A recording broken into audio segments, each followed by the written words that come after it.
उच्चारण से करते हैं ताकि हमारे मन से ये राग आदि लोग जो है दूर करें और इस प्रकार से अपूर्व वैद्य जो है उसको हम नमस्कार करके शुरुआत करते हैं।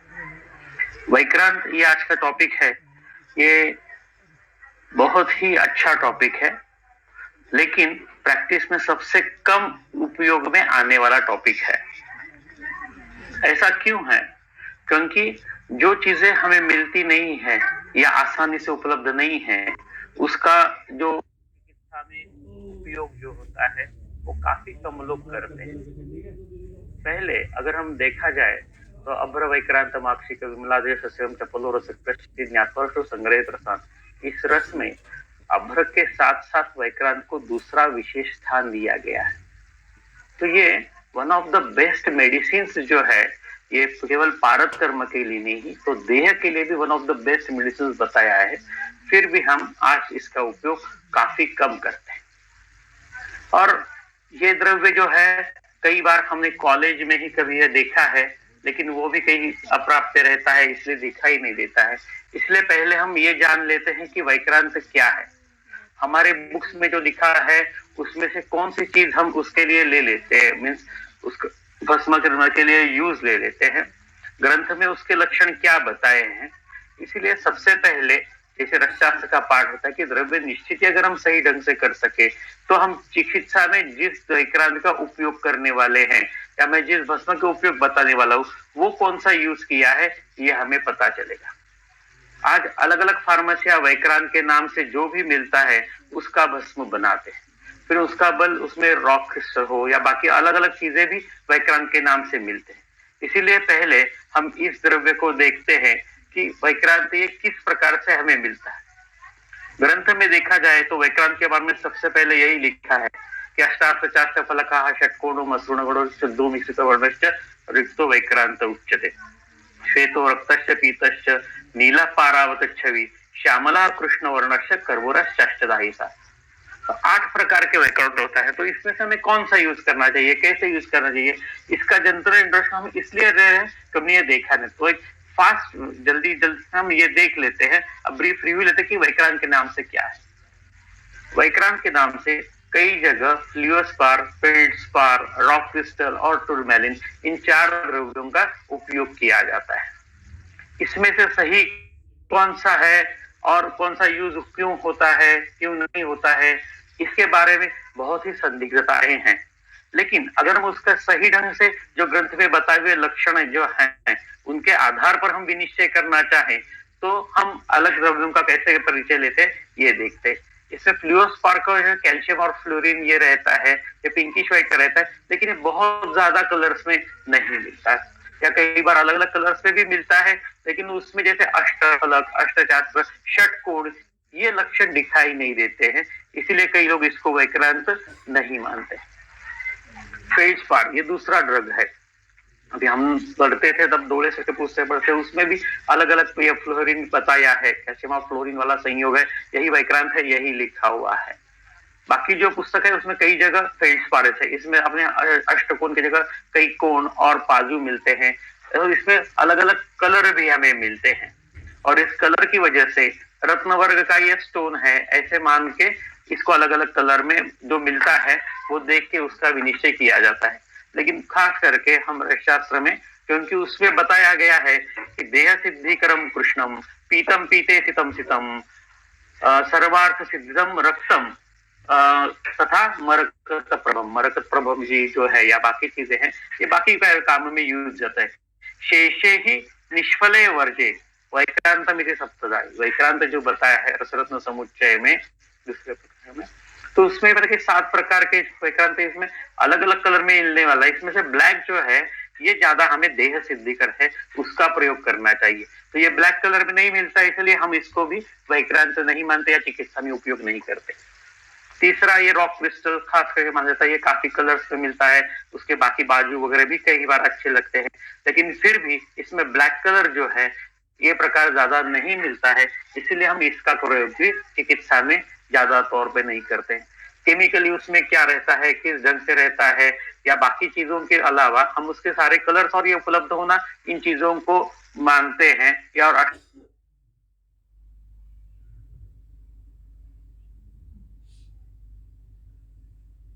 है, ये जो वैक्रांत या टूरमैलिन है, इसको हम देखते हैं तो इसमें अष्ट अस्त्र है, जो ग्रंथ में बताए हुए सारे लक्षण हैं, ये इसमें मिलते हैं। खास करके जहां जहां अभ्रक का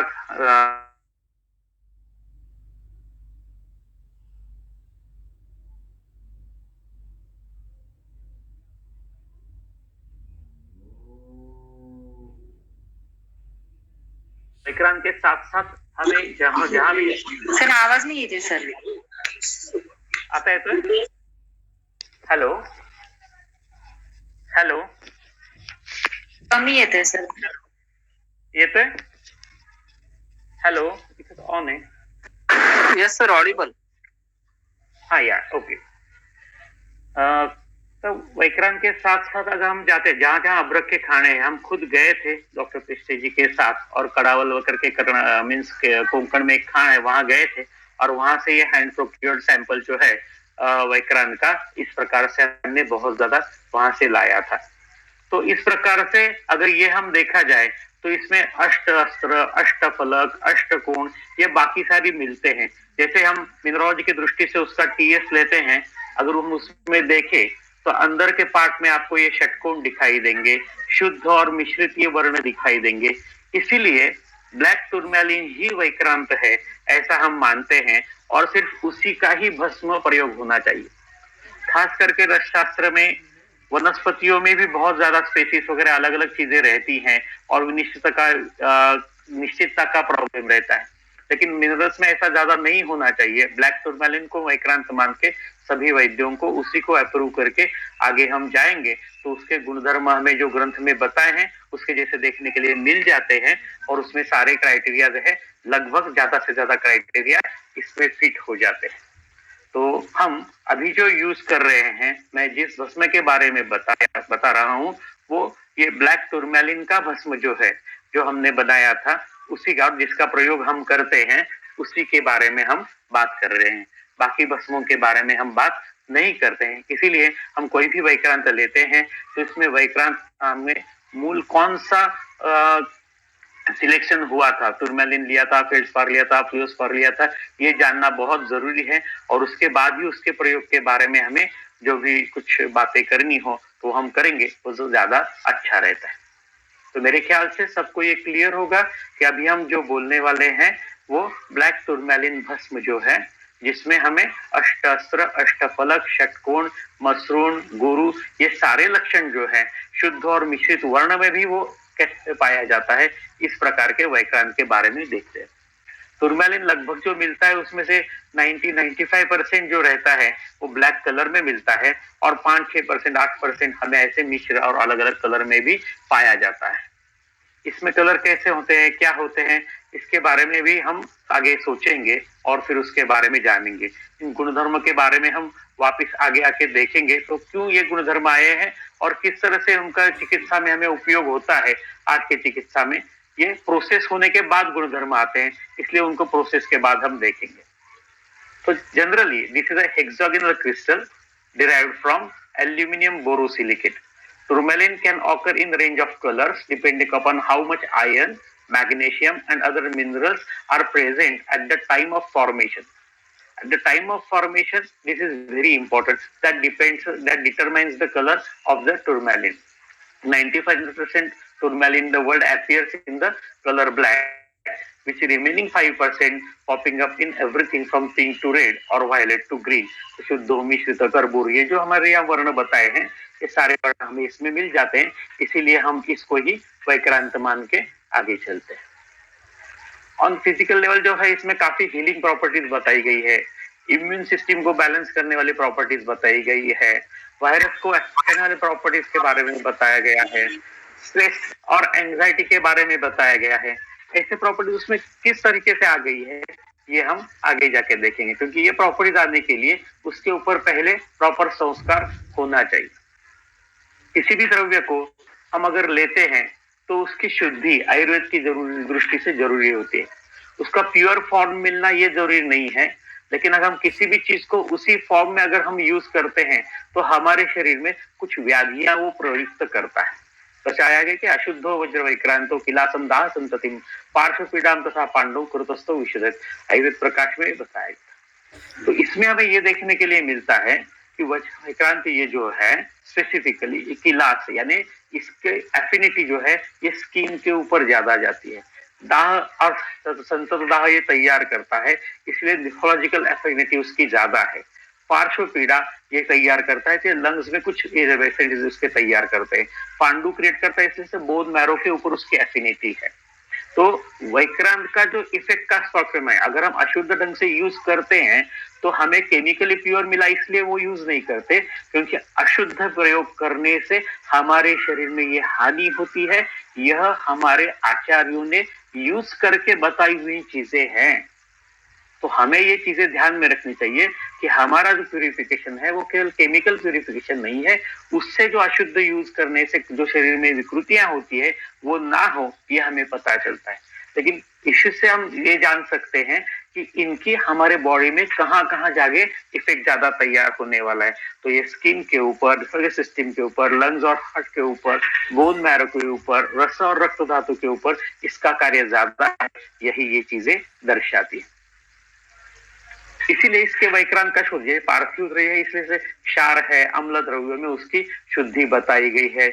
या जैसे हम बताते हैं कि अश्वमूत्र में 21 बार से उसकी शुद्धि करते हैं, लेकिन प्रायः हम जो भस्म यूज करते हैं उसके लिए कुलत्थ क्वाथ संसिन्नो वैक्रांता परिशुद्ध थी, तो कुलत्थ क्वाथ से ही हम उसका शोधन करते हैं और उसका ज्यादा उपयोग करते हैं।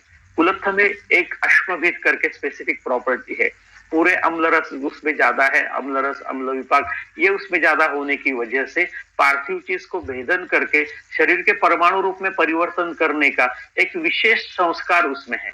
अम्लोक्षालय तो उसमें क्षालन करने का भी गुणधर्म है और उसके साथ साथ में उसका भेदन करके शरीर में जाके उसको सूक्ष्म बनाने के लिए भी इस कुलस्थ द्रव्य का स्पेशल उपयोग होता है। इसलिए जो वो चीजें ज्यादा हार्ड है, जैसे हीरक है या वैक्रांत है, इनके शुद्धि के लिए अगर हम कुलत्थ का प्रयोग करते हैं तो क्षार से ज्यादा इनका फायदा हमें मिलता है। इसीलिए हम कुलत्थ का सिद्ध भस्म जो रहेगा उसका उपयोग करते हैं। अब उसका शोधन करने के बाद गंधक नींबू का द्रावक से नींबू के साथ मर्दन करके गंधक के साथ देके उसका हम अगर भस्म करते हैं तो 8 से 10 लगभग हम 8 फूट देते हैं उसमें होता है, लेकिन फिर भी उसमें उतना सूक्ष्मीकरण नहीं होता है, इसलिए 10 से 12 फूट देने पड़ते हैं। ये हमारा अनुभव है। अगर हम उसी ढंग से उतने फूट देते हैं तो लगभग इसका के जैसा जो अच्छा वर्ण का भस्म है वो हमें मिलना शुरू हो जाता है। अभी इसमें हम देखते हैं कि यहाँ लिखाया गया है कि पौना पुण्य वा कुर्या द्रवम दत्वा पुटम तनु भस्मीभूतम तु वैक्रांतम वज्र स्थाने नियोजित। अभी ये वज्र स्थान पे उपयोग करने के लिए बताया गया है। तो अनेक लोगों की भ्रांति है ये वज्र का मतलब हीरक है और हीरक के स्थान पे इसका प्रयोग करना है। अगर हम ऐसा मानते हैं तो ठीक है, लेकिन शास्त्र की दृष्टि से अगर हम देखें तो ये बात उतनी अच्छी या सही नहीं है। हमने शास्त्र को सही समझ में नहीं लिया है, ये बात उसमें से प्रतीत होती है।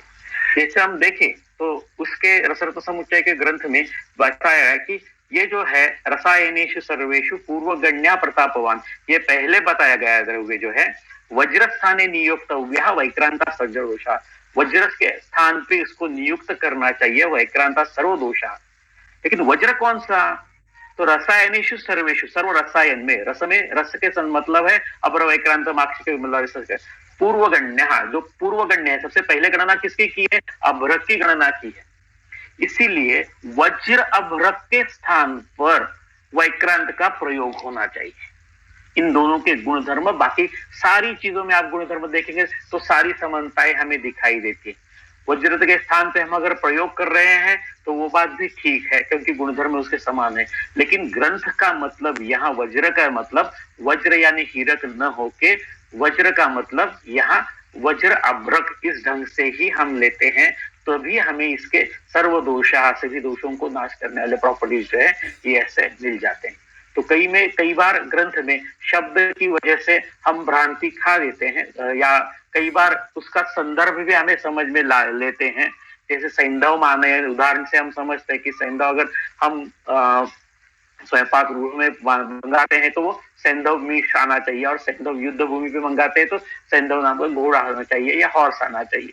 वैसे वज्र जो है, तो यहाँ वज्र का मतलब जो है वो प्रायः वज्राभ्रक के बारे में यूज किया गया है। इसलिए जहां हम वज्राभ्रक यूज नहीं कर सकते या अच्छा मिलता नहीं ऐसा होता है, तो उसकी जगह पे हम वैक्रांत भस्म का प्रयोग कर सकते हैं, ये हमें पता होना चाहिए।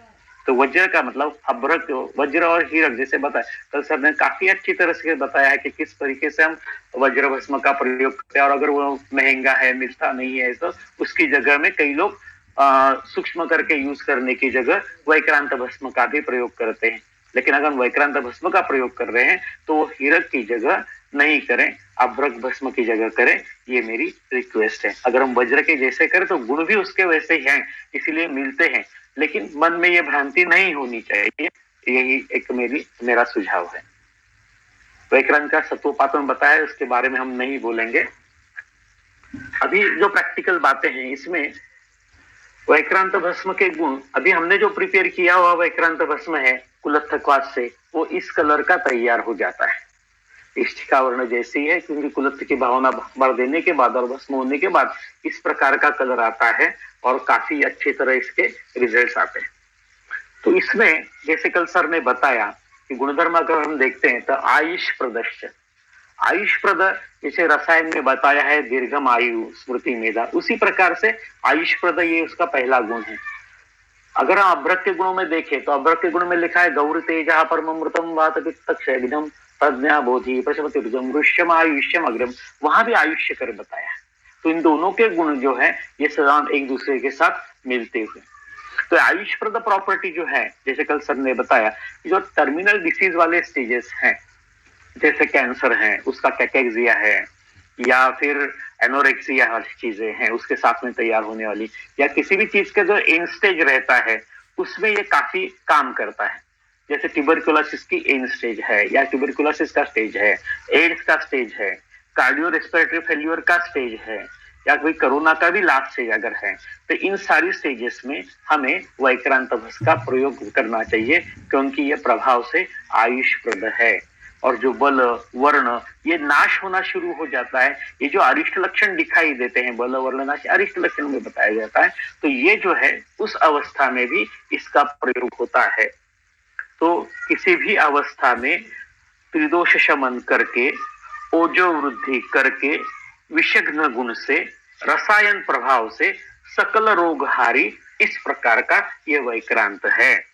ये जैसे बताया ऊर्जस का स्वस्थ से ऊर्जस कर्म यत्तु, जैसे दवाई बताए, तो ये स्वस्थ से ऊर्जस कर द्रव्य है, इससे बहुत अच्छी ऊर्जा मिलती है, और शरीर को ऊर्जा मिलने के साथ ही रुग्ण में जो कार्डियक एक्टिविटी है, ब्लड प्रेशर बढ़ना एक्टिविटी है, इन चीजों में इनका काफी होता है। जैसे सन्निपात की अवस्था में नाड़ी गति बहुत ही क्षीण हो जाती है, मंद हो जाती है, बल कम हो जाता है, जैसे हम हेमाग्र सिंदूर का या हेमगर्भाभ्रक का प्रयोग, हेमाग्र पोटली का प्रयोग करते हैं, उसी अवस्था के पहले वाली स्टेज में हम अगर वैक्रांत भस्म का प्रयोग करते हैं अदरक सोरस और मधु के साथ, तो भी हमें उससे काफी अच्छे गुण जो है मिल जाते हैं। तो हमारे पास अगर कोई अच्छा ऊर्जस्कर द्रव्य नहीं है, तो जिन चीजों में जहां जहां हमें ऊर्जा मिलने की जरूरत है उस जगह पे हम वैक्रांत भस्म का प्रयोग करते हैं, तो उसका फायदा हमें ज्यादा हो सकता है, या उसमें हमें ज्यादा फायदा मिल सकता है। और उसके साथ साथ अगर हम देखते हैं इन सारी चीजों में बल वर्ण करो अतिवृष्य, अतिवृष्य बताया है।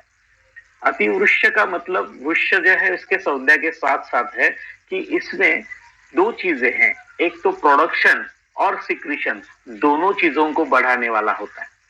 कई बार हमें कई चीजें देनी पड़ती है कि जिससे प्रोडक्शन बढ़े, और कई चीजें देनी पड़ती है जिससे एक्सक्रीशन बढ़े, जैसे वंग है, परवाल है, इन चीजों को हम बाकी देते हैं तो उससे बाकी चीजें ज्यादा बढ़ती है, लेकिन वज्र देते हैं तो उसका प्रोडक्शन ज्यादा बढ़ता है। तो ये दोनों तरीके से वृक्ष कार्य जो है ये करता है। इसीलिए वंग भस्म के साथ या बाकी सिर्फ वैक्रांत और बाकी चीजें हम अगर देते हैं तो इससे हमें वृक्ष प्रभाव ज्यादा दिखाई देता है। इसका हम एक स्पेशल पर्पस के लिए यूज करते हैं, जैसे तंबाकू है या गुटखा है, मावा है, इस प्रकार, या अल्कोहल है, इस प्रकार के विषैले पदार्थों के सेवन से अगर उनका स्पर्म काउंट कम आता है, वृषता कम आती है, तो ये विषग्न दोष है, इनके विषग्न गुण भी है। इसीलिए हम इस चीजों के कारण शरीर में ये विष जाने के कारण शरीर में जो वृषता कम हो जाती है, उसके लिए इस वैक्रांत का प्रयोग अमृत समान है। अभी हमने कुछ पेशेंट्स में स्लाइड पे से टेस्टिंग करके भी देखा है कि जिनका काउंट और ये ज्यादा इससे तो बढ़ता ही है, लेकिन उसके साथ साथ कुछ पेशेंट्स में हमने स्पेसिफिकली डीएनए डीफ्रैगमेंटेशन टेस्ट किया था, जिनमें उनमें डीएनए डीफ्रैगमेंटेड आए थे या ज्यादा 15% ज्यादा मिले थे। उन पेशेंट्स में सिर्फ वैक्रांत भस्म देने के बाद उनका डीएनए डीफ्रैगमेंटेशन भी बाद में टेस्ट में ठीक हो गया थे। तो डीएनए के कारण जो शरीर में ऊर्जा मिलती है वो देने के कारण, इसीलिए आयुर्वेद का ये ड्रग जो है ये अंदर डीएनए पे जाके भी अच्छा काम कर सकता है, ये बताने वाली ये दवा है। इसीलिए वैक्रांत जो है ये शरीर में विक्रम निर्माण करती है या बहुत ज्यादा ताकत हमारे शरीर में देती है, इसीलिए इसका ये स्पेसिफिक नाम है। तो शरीर में जाके रस रक्त मांस मेद अच्छे अस्थि मज्जा शुक्र हर धातुओं का अग्नि बढ़ाते हुए, धातुओं का शुक्र बढ़ाते हुए, क्षीरदधि न्याय से, खले कपोत न्याय से और फिर जाके इन दो न्यायों से जाके धातुओं को बढ़ाने वाला ये स्पेसिफिक ड्रग है। इसीलिए जहां वृषता उस प्रकार की हो या जहां शुद्ध रक्त धातु से रक्त धातु तैयार होने की प्रक्रिया कम हो गई हो, इस प्रकार के डिसीज में भी इसका काफी फायदा हो जाता है। रक्त शरीर में जीवन करता है, इसलिए जीवन कार्य जहां कम होता है वहां हम आयुष्पद इस गुण से वैक्रांत का उपयोग करते हैं। जैसे थैलेसीमिया वाले पेशेंट्स हैं, तो बीटा थैलेसीमिया के जो पेशेंट्स है या बाकी जो थैलेसीमिया ट्रेट्स वाले पेशेंट है जिनका हीमोग्लोबिन ज्यादा बढ़ता नहीं है और उनमें कमजोरी या एनीमिया के बाकी सारे लक्षण भी, पांडुता है, रुचस्पंद है, बाकी चीजें दिखाई देती हैं, उनमें ऊर्जा बढ़ाने के लिए वैक्रांत भस्म का स्पेशल उपयोग है। तो हमें सिर्फ ग्रंथ में जो शब्द बताए हैं उसको थोड़ा एलैबोरेट करके उनका कार्य कैसे हम बाकी चीजों में ला सकते हैं, ये देखना भी काफी जरूरी है। स्पेसिफिकली थैलेसीमिक पेशेंट में जो वीकनेस पाया जाता है, तो थैलेसीमिया वाले बहुत सारे पेशेंट्स हमने उनके लेके उनको 1 साल तक या 1.5 साल तक वो देके देखा। फिर उसके बाद में उनमें ये प्रॉब्लम है कि उनका सीरम आयन लेवल थोड़ा ज्यादा बढ़ गया था, इसीलिए फिर उस द्रव्य को कम करके हम दे दिए। लेकिन दूसरे साथ साथ जैसे हम देखते हैं कि कल भी सवाल उठा था कि रीनल एनीमिया हो जाता है रीनल फेल्यूर के पेशेंट्स में, तो उस पेशेंट्स में भी हम इसका निरापद उपयोग कर सकते हैं। उसके लिए भी एक काफी अच्छी कारीगर दवा है। रीनल एनीमिया वाले पेशेंट में जिनमें सीरम आयन भी कम रहता है और उसके साथ साथ में इरिथ्रोपोएटिनिन कम होने की वजह से उनमें सीरम आयन लेवल बढ़ता नहीं, उनका हीमोग्लोबिन लेवल भी बढ़ता नहीं है, लगभग 6 से 10 के रेंज में ही उनका घटता रहता है। तो उनको थोड़ा बढ़ाने के लिए, लेकिन कम हीमोग्लोबिन लेवल के ऊपर भी शरीर की ऊर्जा बनी रहे, इसके लिए हम इनका स्पेसिफिक उपयोग कर सकते हैं। इसीलिए बाकी चीजों के जैसे फेल्योर वाले, कार्डियोरेस्पिरेटरी फेल्योर वाले पेशेंट्स है, इनमें भी ताकत काफी कम हो जाती है। जैसे आप स्पेसिफिक पेशेंट ले लो, जैसे जिस पेशेंट का इजेक्शन फ्रैक्शन कम है, जैसे हार्ट की क्षमता कम है, उसके लिए उसका बल कम है, तो इस प्रकार में उनके हृदय का बल बढ़ाने के लिए भी हम वैक्रांत भस्म का स्पेसिफिक प्रयोग करते हैं और उससे काफी अच्छा। जिनका भी हमारे पास कई पेशेंट है जिनका इजेक्शन फ्रैक्शन 5 या 10 के बीच में था और उसके साथ साथ उनको बाकी दवाई देने की जरूरत पड़ती थी, तब उसके साथ रस के साथ भी या अलग सिर्फ वैक्रांत भस्म के जो अफोर्डिंग पेशेंट्स नहीं है उनके लिए सिर्फ वैक्रांत भस्म के ऊपर हम उनको रखते थे और उससे भी काफी राहत उसमें मिलती थी। उनके इंजेक्शन फ्रैक्शन में 5-10% से इंप्रूवमेंट हुआ, लेकिन उससे ज्यादा इंप्रूवमेंट उनकी डेली एक्टिविटी लेवल थी वो काफी अच्छी बढ़ गई। करके हमारे एक यहाँ के पेशेंट थे, उनके लगभग 12 साल वैक्रांत, 10 साल तक हम वैक्रांत भस्म देते रहे और उसका इंजेक्शन फ्रैक्शन काफी अच्छा रहा और उनमें कोई भी संभावना 10 साल तक नहीं हुई। बाद में हो गया क्योंकि शादी कर ली और उसके बाद उन्हें पता कि शादी भी मत करो, लेकिन इंजेक्शन फ्रैक्शन कम होने की वजह से उसको लगा कि अभी इतने साल ठीक है तो मैं शादी कर सकता हूँ, तो बाद में उसको थोड़ा लेकिन तब तक वो पेशेंट भी काफी अच्छे से लो इंजेक्शन फ्रैक्शन में भी हम इसका उपयोग कर सकते हैं। इसीलिए सिर्फ ग्रंथ में जो शब्द बताए हैं इसके लिए हम अगर उसका बल अच्छा करने वाला, वर्ण अच्छा करने वाला, इन चीजों का अगर हम अच्छी तरह से यूज करते हैं, उसको थोड़ा एलाबोरेट करते हैं, प्रैक्टिस में आने वाले प्रॉब्लम के साथ कोरिलेट करके उसका उपयोग करते हैं, तो हमें इसके काफी फायदे मिल सकते हैं। जैसे स्पेसिफिकली इन डिसीजेस में जो हमारे पास जिसके लिए कोई स्पेसिफिक दवा नहीं है, उन पेशेंट्स को हम लगातार देके इसके सारे रिजल्ट जो है, serum ion level, TIBC, serum thyroid levels, इसके ऊपर भी हमें इसका प्रभाव हमें देखने के लिए मिल जाता है। तो इसके साथ साथ प्रज्ञा प्रदाह, ये भी एक बहुत इंपॉर्टेंट टर्म है। प्रज्ञा प्रदाह ये जो इंपॉर्टेंट टर्म है, ये मेरी दृष्टि से काफी महत्वपूर्ण है, क्योंकि अभ्रक में भी प्रज्ञा है, इसमें भी प्रज्ञा है, लेकिन ये किस तरीके से काम होता है प्रज्ञा पर, ये हम सोचते हैं कि ये बत्ती अच्छी होने के लिए दे दी।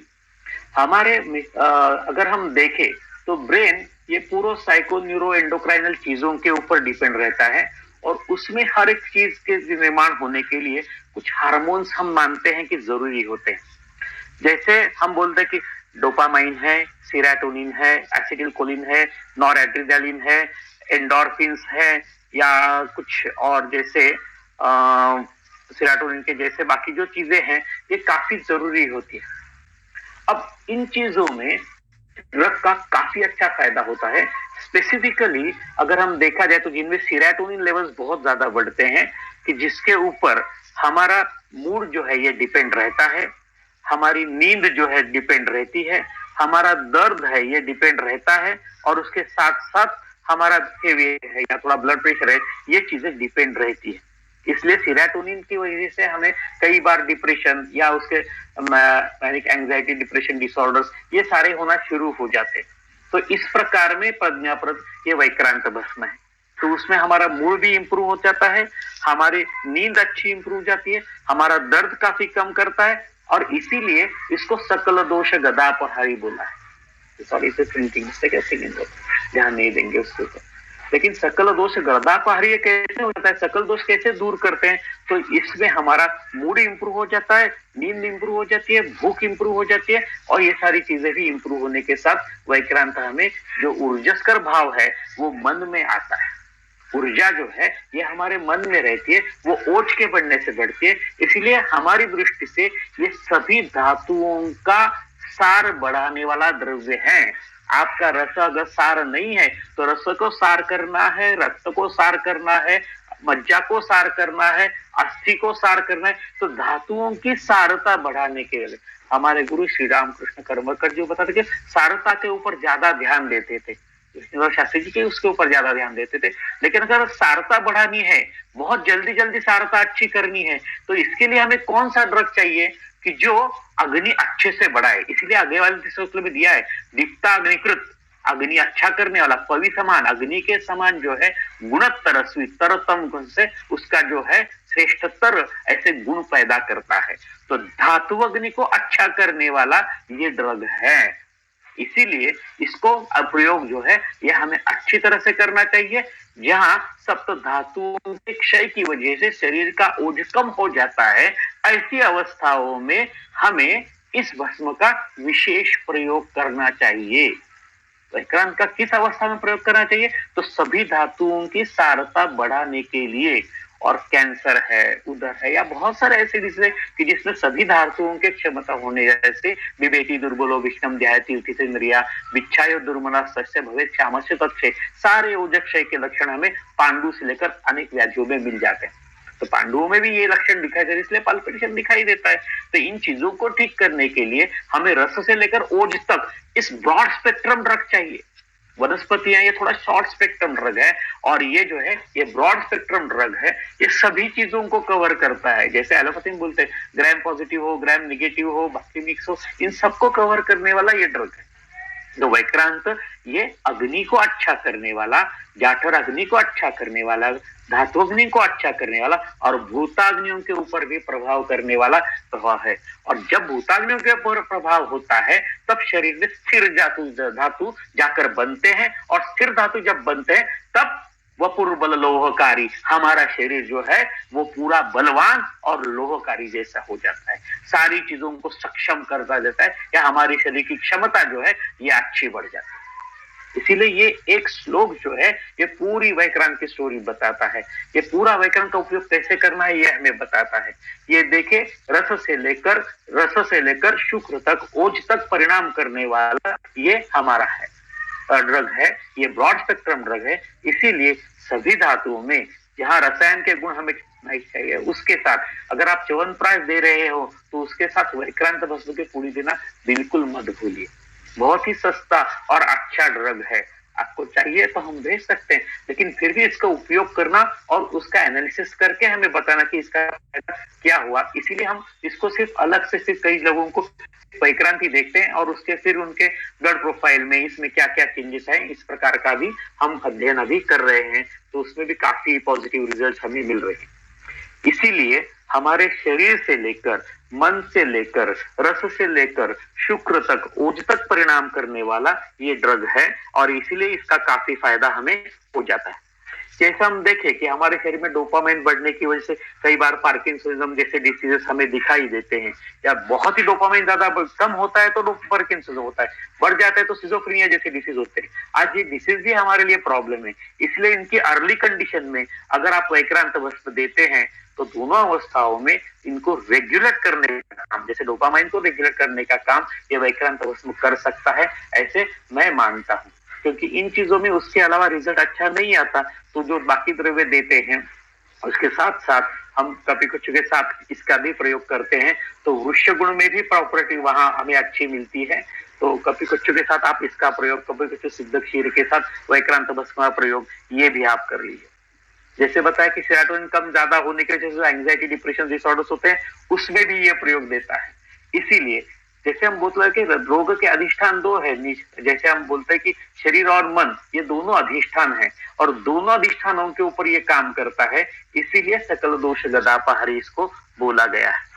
जैसे मन के अधिष्ठान में बहुत सारी चीजें होती है, जैसे हमारा अलर्ट रहना, सावधानता रहना, हर चीज को ध्यान में रखना, स्मरण शक्ति अच्छा रखना, या शॉर्ट टर्म हो या लॉन्ग टर्म हो, गजनी जैसा भी हो या फिर लॉन्ग टर्म मेमोरी लॉस हो। जैसे रसायन के प्रभाव में बताया कि दीर्घम आयु, स्मृति, मेधा, आरोग्यम, तरुणम बया, ये सारी चीजें जो है एक ग्रास्पिंग शक्ति और स्मृति दोनों को बढ़ाता जैसा है रसायन, वैसा ये वैक्रांत का प्रॉपर्टी है। ये प्रॉपर्टी आता है एसिटिल कोलिन को कंट्रोल करने की वजह से, और उसकी वजह से हमारा रसायन जैसे वैक्रांत भस्म देने से सतर्कता या अलर्टनेस बढ़ जाता है और मेमोरी भी अच्छी बढ़ जाती है।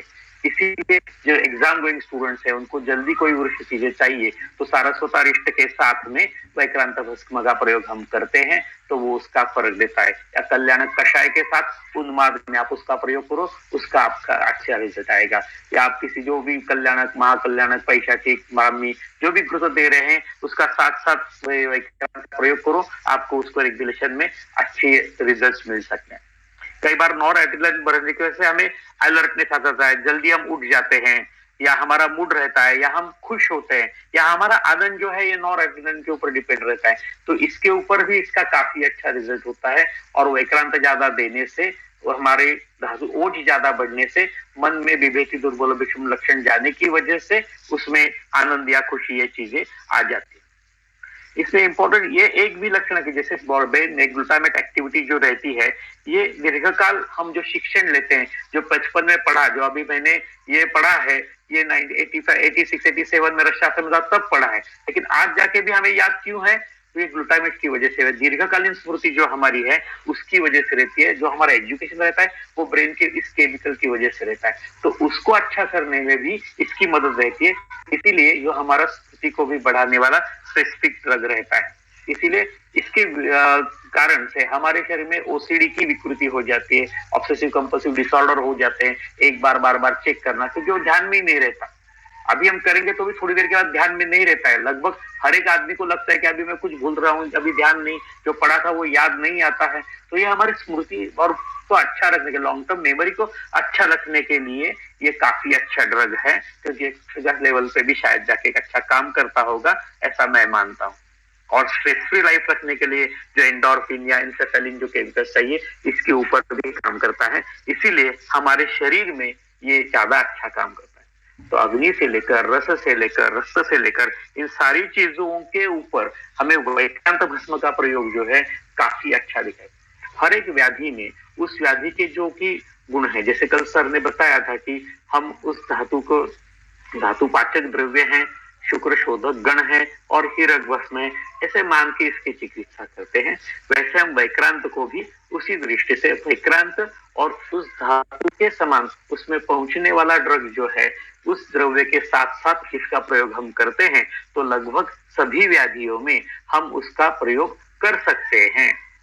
और जो भी चीजें अभी नई डिसीज के कारण आ रही है या जब आप मानते कि जो है सर इसको ड्रग टॉक्सिसिटी हो गई है, कैसे करें, किडनी के ऊपर ड्रग टॉक्सिसिटी हो गई है, एनाल्जेसिक एनएसआईडी या उसका इफेक्ट हो गया है, एनाल्जेसिक नेफ्रोपैथी हुई है, तो उसको क्या करें, तो विषग्नो रसराजेश्च, ये हमारे पास विषग्न द्रव्य है तो हम इसको क्या करते हैं पुनर्नवादिक वात के साथ वैक्रांत भस्म दे देते हैं, तो उससे हमें ये नेफ्रोपैथी कम होने में भी मदद मिल जाती है। तो लगभग बाकी सारी चीजों में भी रिप्रोडक्शन है किसी भी सेल का, इसमें क्या है, अगर सेल पैरेंकाइमल सेल्स कुछ स्पेसिफिक ऑर्गन्स की अगर पूरी की पूरी तरह खराब हो जाती है, डेथ हो जाती है, तो उसका रिजेनरेशन मुश्किल है। लेकिन फिर भी जो चीजें अच्छी सेल्स अच्छी काम कर रही है उसको हम अगर ऊर्जा दे तो उसी वजह से हमें ज्यादा अच्छा काम ले सकते हैं, तो वो करने की संभावना वैक्रांत में है। जैसे लीवर फेल्यूर के पेशेंट्स हैं, अगर उनमें हमें देना है तो उसके ड्रग्स के कारण टॉक्सिसिटी हो गया, डायबिटीज के कारण लीवर फेल्यूर हो गया है, तो ऐसे पेशेंट्स में मेटफॉर्मिन की वजह से दिखा जाता है, तो ड्रग टॉक्सिसिटी वाले इसमें भी विषग्न मान के इसका प्रयोग हम करते हैं। तो उस धातु को तैयार करने के लिए, सेल रीजनरेशन के लिए, वृक्ष का मतलब केवल स्पर्म को बढ़ाने वाला नहीं, स्टेम सेल को स्टिमुलेशन देने वाला, ऐसा मान के हम चलेंगे तभी हम ब्रॉड स्पेक्ट्रम हो जाएंगे। तो जो भी स्टेम सेल्स है उस अवयव की या उस प्रकार की, उसको ये ताकत देता है और जैसे जैसे स्टेम सेल्स अच्छे काम करने शुरू हो जाते हैं इसीलिए वो काम करना शुरू कर देते हैं। जैसे ब्रॉड स्पेक्ट्रम ड्रग अच्छे से काम करता है वैसे ये ड्रग भी अच्छे से काम करता है। आप धीरे धीरे इसका उपयोग जो ड्रग टॉक्सिसिटी लेवल के कारण आ गया हो, अल्कोहल के कारण आ गया हो, गुटखा मावा या तंबाकू सेवन के कारण जो डिसीज तैयार हो गए हो या मद्य के कारण जो वाले पेशेंट्स हो, उनके लिए भी लीवर फेल्योर में जाने वाले अल्कोहलिक लीवर सिरोसिस में के पेशेंट में भी हो, इन सब में आप एक्शन करके उन सारी ड्रग्स के साथ फलत्रिकादि वैक्रांत और उसके साथ साथ पटल कषाय आप दे देंगे तो काफी अच्छे रिजल्ट उसमें आ जाता है। तो इन द्रव्यों के साथ साथ थोड़े द्रव्यों के साथ साथ जो उसका गामित्व बढ़ाती है उन द्रव्यों के साथ अगर इसको देते हैं तो वहां जाके काम करने में ये ड्रग सक्षम है, आप मन में जो चाहो वो देने के लिए। इसीलिए हम बोलते हैं कि जैसे वैद्यों का ये रसशास्त्र का पसायदान वाला द्रव्य जोजे वांछिल तोते लाभो फलानी जाते, तो हमें जिस प्रकार के गुण चाहिए वो सारे गुण देने वाले अभ्रक है, वज्र हीरक है या वैक्रांत ये ड्रग है। जो हमें ऊर्जा चाहिए पेशेंट में लानी है या उनमें धातुओं का करना है, उनका धात्वग्नि अच्छा करना है, धातु की निर्मित अच्छी करनी है, इन सारी चीजों पे ये देता है, इसीलिए इसको प्रतापवान ड्रग बोला है, इसीलिए ये सारी चीजों में काम करते हैं। विषग्नो इसीलिए इसको रसराज भी कहा गया है, भारत के समान इसको माना गया है, इसलिए विक्रांत ये ड्रग हमारे हर एक के क्लिनिक में होना चाहिए। बस वो सही ढंग से प्रिपेयर किया हुआ है या नहीं ये सिर्फ देखिए और उसके बाद में उसका उपयोग आज कर सकते हैं। इसके साथ साथ हमारे पास आज काफी पेशेंट्स आते हैं पायरेक्सिया ऑफ अननोन ओरिजिन कि जिनमें ज्वर है और वो ज्वर काफी दिनों से नहीं जाता है, तो उस प्रकार के पेशेंट्स में भी आप इसका प्रयोग कर सकते हैं।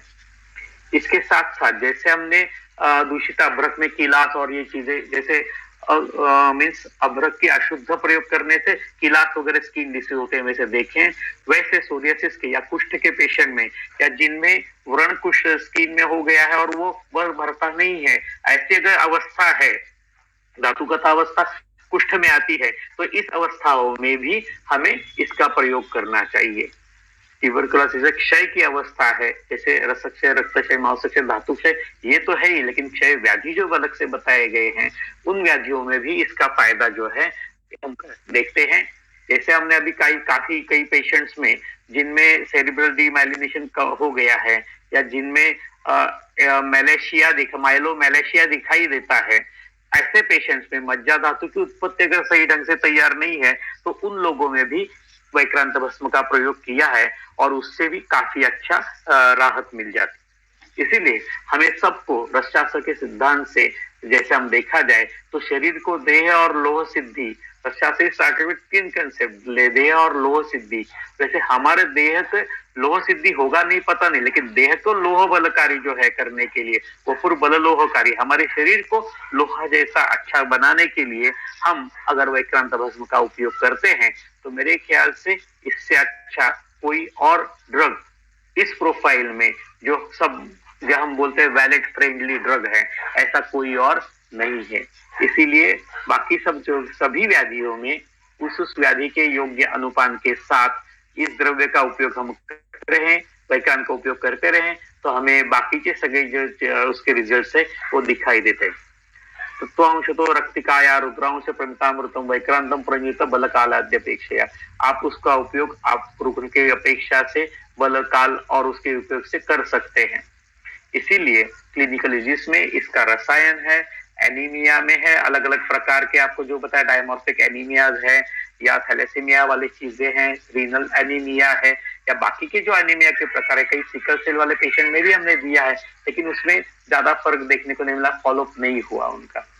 लेकिन धातु वर्धन होने की शुक्र की दृष्टि वाले मेल इनफर्टिलिटी वाले पेशेंट में, खास करके जिनमें डीएनए डिफ्रेगमेंटेशन है, इनमें है। ट्यूबरकुलोसिस वाले पेशेंट में कैंसर है, सीएनएस डिसऑर्डर है, जिनमें मैंने कहा यानी टॉक्सिसिटी जो हमारे व्यसनों के कारण शरीर में आ जाती है उसके लिए है।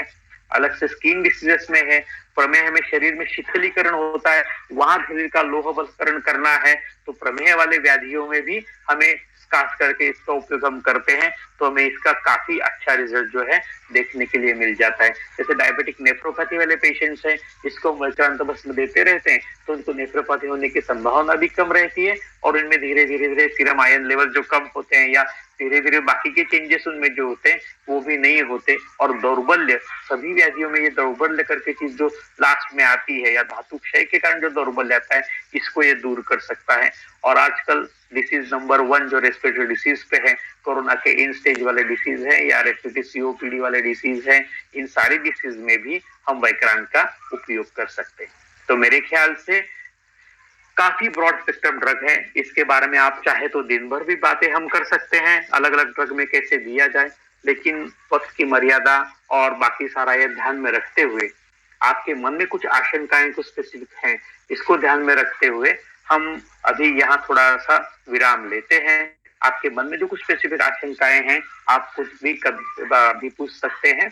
तो I think I will stop here and the session is now open for question and answers. Thank you. तो आपके जो भी क्वेश्चंस है या आंसर्स है आप देख सकते हैं। रक्त से उत्पत्ति होती है इसलिए ये थैंक यू रक्त धातु की ओर से आप सारे पेशेंट्स को, आप जिसको पेशेंट को देने वाले हैं उससे आपको ये थैंक यू सबको मिलेगा। आपके आरबीसीज भी एकदम तहे दिल से सभी बोलेंगे कि yes thank you very much, we have got Vikrant with अस।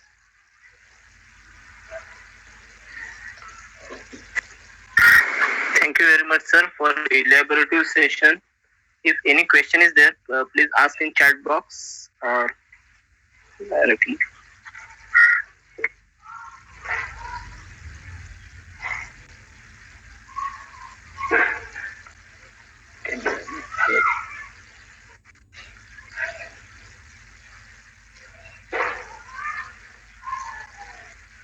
इसका कुछ क्वेश्चन है तो बस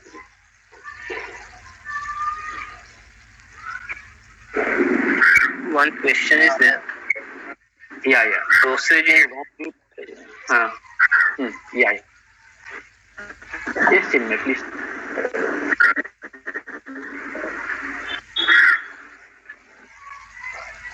Hello.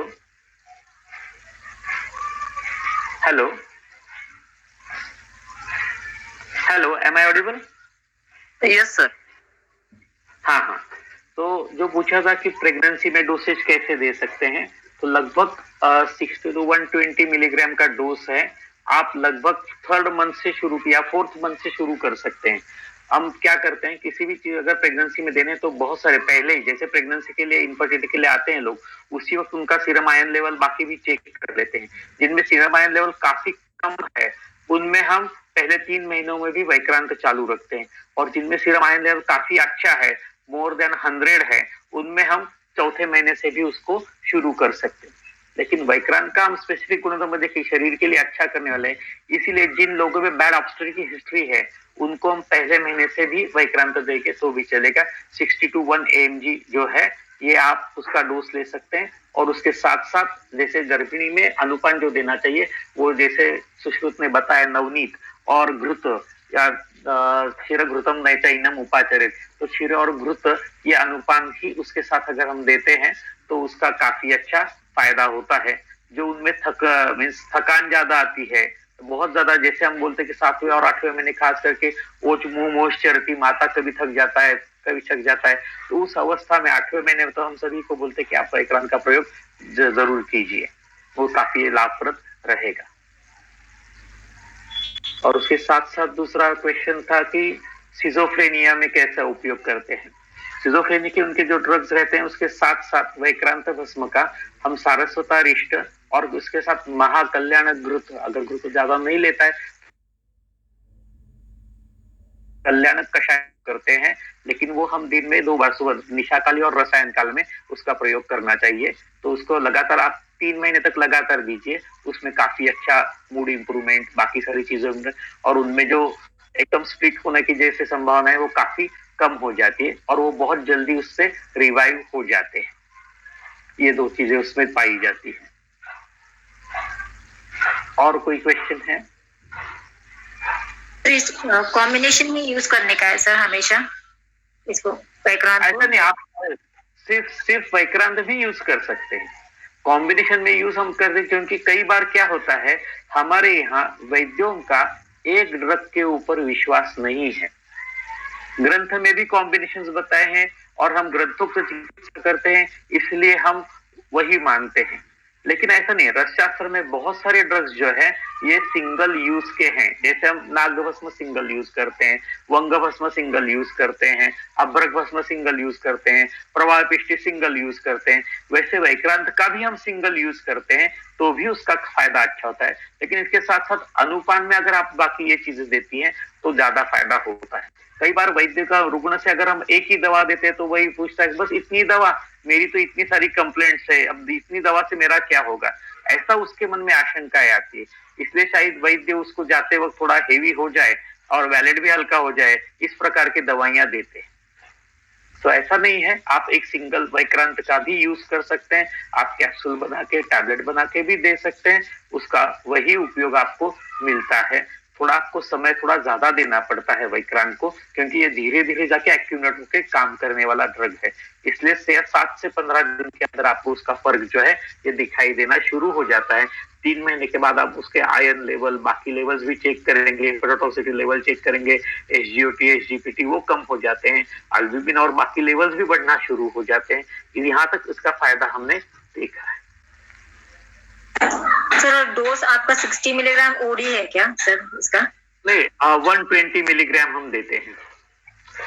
निशा और रसायन 60 mg दीजिए या 120 mg दीजिए। अब डिसीज कैसा है, अगर बलवान व्याधि है और रुग्ण अबलवान है तो डोज जो है ज्यादा रहता है। अगर रुग्ण भी बलवान है और व्याधि उसका अबल है या थोड़ा कम बलवान है तो उसमें हम 60 mg का भी डोज दे सकते हैं, लेकिन इसमें खर्चे का ज्यादा प्रॉब्लम नहीं है, इसीलिए हम ज्यादा 120 mg के डोज में, क्योंकि ग्रंथ में भी उसका वही डोज बताया गया है।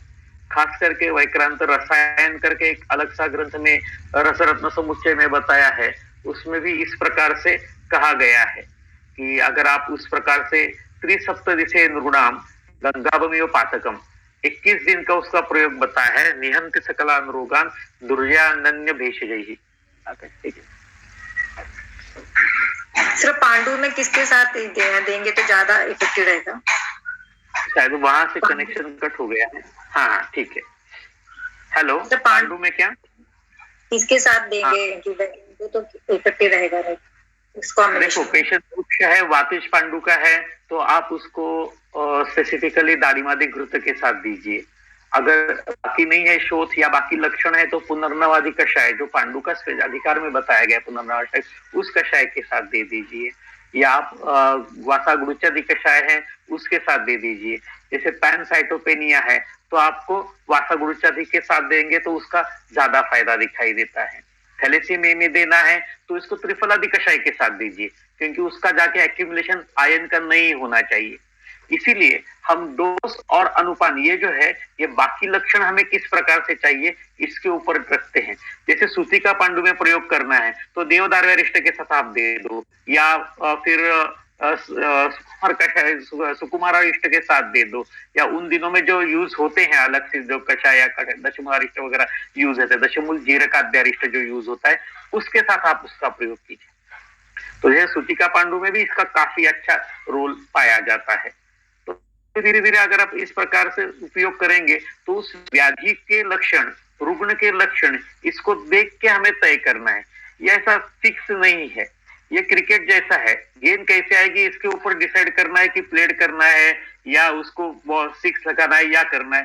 या कई बार ये ऐसी परिस्थिति होती है कि अभी लास्ट बॉल है और कुछ रन निकालने हैं तो आप डोज बढ़ा के भी उसको सिर्फ उसको आर्द्रक सोरस या मधु के साथ या किसी वीर्यवान या ऊर्जस्कर दवाओं के साथ भी उसका प्रयोग कर सकते हैं।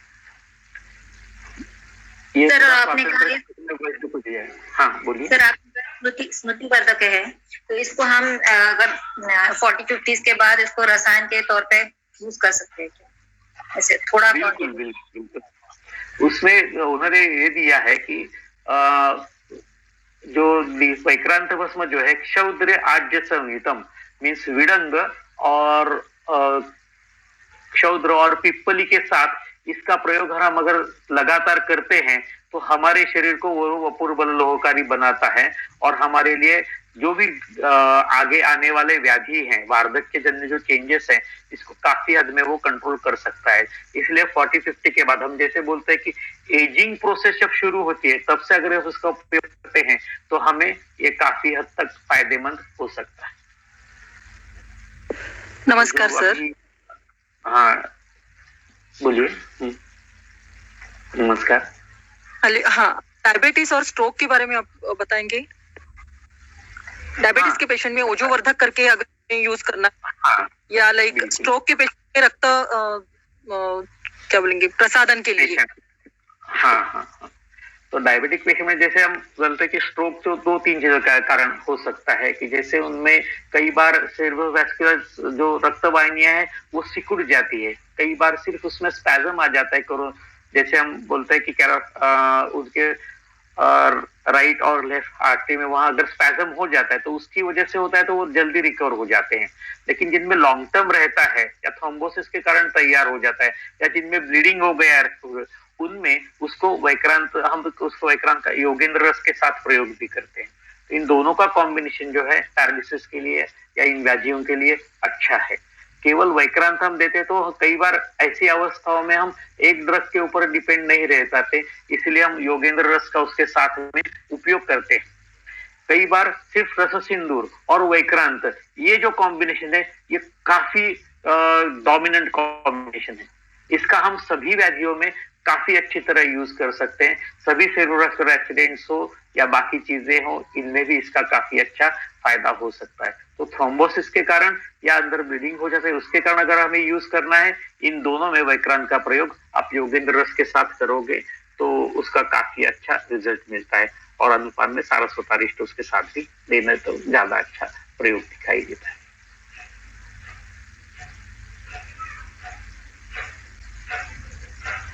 हेलो सर, लॉन्ग टर्म में अगर नहीं, लॉन्ग टर्म नहीं सर, अगर अशुद्ध है तो उसका क्या साइड इफेक्ट कैसे हम पहचानना चाहिए?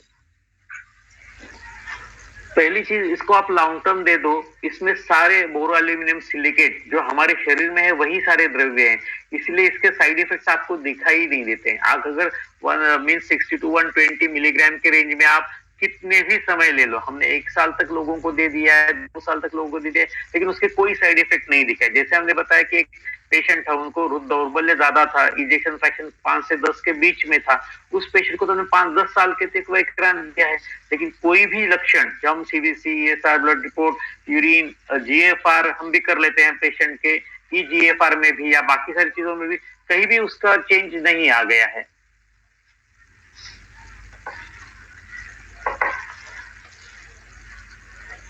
तो कहीं भी उसमें साइड इफेक्ट जो है, तो आप वैक्रांत के बारे में यूज करते हैं तो इसमें सारे एलिमेंट जो है ये बायो फ्रेंडली है, हमें साइड इफेक्ट्स के बारे में डरना है तो सिर्फ ये आर्सेनिक और लीड, ये जो चीजें हैं, इन दो चीजों से सिर्फ थोड़ा बच के रहना है, या इन दो चीजों के प्रयोग में। वैसे भी आर्सेनिक में भी इतना कुछ नहीं है, समीर पन्नग हमने 5-5, 10-10 साल दिया है तो भी लोगों में इतना कोई प्रॉब्लम कभी नहीं आया है। अभी हमारे पास लगभग मोर देन 60 to 80,000 पेशेंट्स के रिपोर्ट्स हैं बिफोर आफ्टर 5-5 साल के, 10-10 साल के, तो उनमें भी समीर योग हम ज्यादा संधिवात वाले पेशेंट्स में देते हैं, उसमें भी कोई ऐसा प्रॉब्लम नहीं आया है।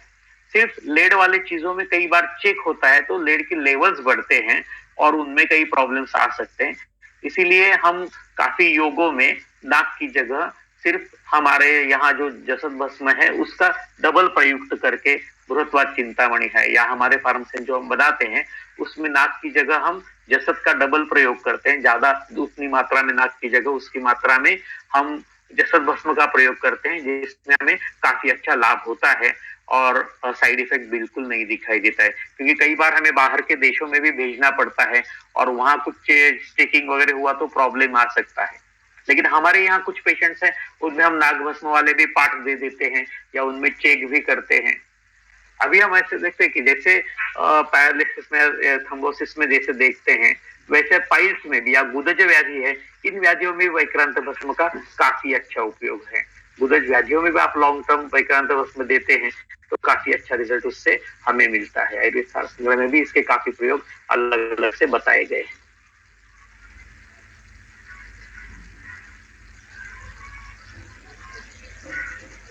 Any other question?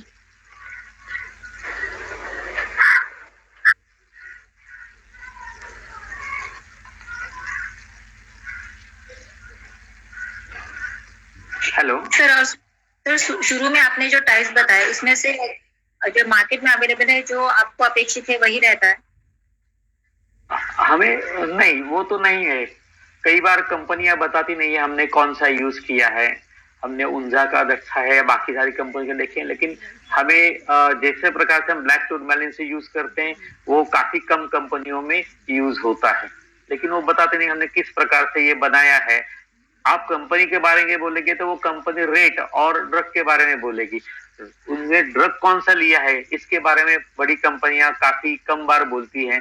जो शास्त्र में लिखा है वही हम यूज करते हैं, वहां जाते हैं तो हमें वो रॉ मटेरियल और रॉ सैंपल और उसके बिल्स हम मांगते हैं तो वो मिलते नहीं है।